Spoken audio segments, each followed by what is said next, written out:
You're laying there in bed. Imagine being in this position for 6 to 8 hours. That muscle is not going to be too happy with you when you wake up. Hey everybody, this is Dr. Brady from Kalkstein Chiropractic here in Towson, Maryland. And here today I'm Michael. I'm one of the chiropractic assistants here in the office. Yep, and today we're going to go over a Q&A of the most common questions that we receive here at the practice.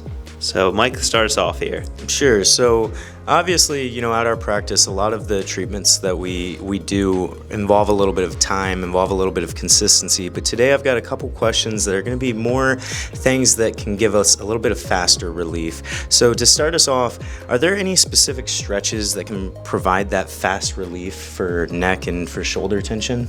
Yeah, and this is a really common one, especially with jobs that require a lot of sitting. Like IT, any desk job really with posture there, a lot of neck and shoulder tension or tightness. So I'll say that the two that I really go to, actually three that I go to here, is one, doorway pec stretches. That's really big, just to open up the chest cavity here. I know a lot of people, when we get tired, our body naturally goes to that rounded position. That puts a lot of pressure on your thoracic spine. So going up to a doorway, placing your arms on either side there, leaning in with your body weight and holding for that 30 seconds to a minute can be really effective. Next, trap and levator scap are the other two, and they're very similar. So I'm gonna bring my arm, so say I'm stretching out my left trap here, I'm gonna bring my left arm behind my back, and I'm gonna pull with my head here, and I'll show you here real quick. Just like this.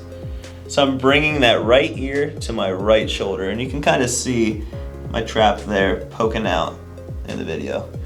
And levator scap is very similar, so I'm still stretching my left side here. I'm just rotating my head to the right a little bit, and I'm imagining my chin into my armpit here. So just like this here. Similar stretch, you're gonna get some trap fibers in it, but it's more specific to that levator scap.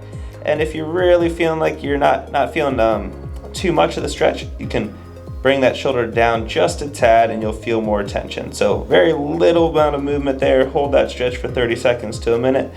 Do all these stretches bilateral and you should feel some relief. That was a very informative answer for us, Dr. Brady. And everybody at home, if that was a little too fast for you, we do have other videos that go a little bit more in depth as well. So make sure you like and subscribe the channel so you can find those videos a little bit easier and be able to attack your pains a little bit better. But let's shift channels to talking about sciatic nerve pain, another very common one. Are there some quick and effective ways that we can manage that pain for our sciatica?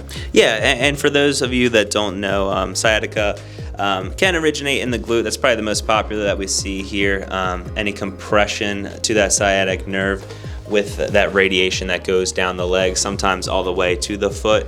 And it honestly depends on where you're at in the process. If it's an acute flare-up type thing, we would obviously recommend stuff like ice for like 20 minutes at a time every couple hours. But if it's a chronic issue, want to bring blood flow to that area, then we'd recommend heat for 20 minutes every few hours. So it all depends on the timing and where you're at with the pain. Obviously, the best thing would be come into the office. We have things like dry needling, some soft tissue work that we can do to that area, and some adjustments. But at home exercises, Mike, would be nerve flossing. So there's a couple ways that we can floss that sciatic nerve, and we have videos on our YouTube channel if you want to check that out about how to floss that sciatic nerve. So that's where I would start in the most effective exercise for that. Perfect. Now let's go ahead and talk about self-massaging. Obviously, in the office we have two masseuses, but for those of us at home who are trying to do a little bit more in the self-massage, what can we really do to kind of quickly relieve and alleviate, muscle knots or, just that tightness that we kind of get? Yeah, also another really good question.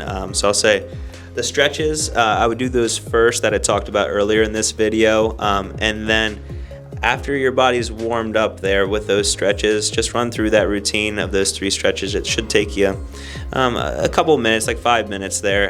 The other thing I would do, instead of like self-massaging and using your thumbs and getting into those specific areas, it's kind of hard to do in yourself. I would really recommend like a lacrosse ball or trigger point ball there, and just take it up against the wall here. And then wherever you're feeling those trigger points or knots in the muscle, use your body weight to your advantage there. And I want you to compress up against that wall in the lacrosse ball, and then just roll out those muscles until you feel them relieve with the tension there.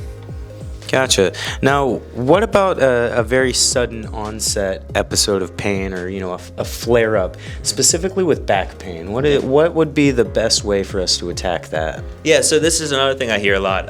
People come in, they're like, "Oh, this happened 2-3 weeks ago. I was in a lot of pain, so I didn't want to make it worse." So that's actually what we don't want to happen. We want to come and see you right away. Same day if possible. So say you're out shoveling snow here lately, as you know, we've got these 3 to 5 inches here on the ground. Come in that same day. We can use modalities here. It doesn't necessarily mean that we're going to do the typical like spinal manipulations. We'll do a thorough exam to see if that's possible that same day, but we have other modalities like dry needling, shockwave, laser, traction. It all depends on the certain condition. But yeah, get in here as soon as possible, and then we'll develop a treatment plan and go from there.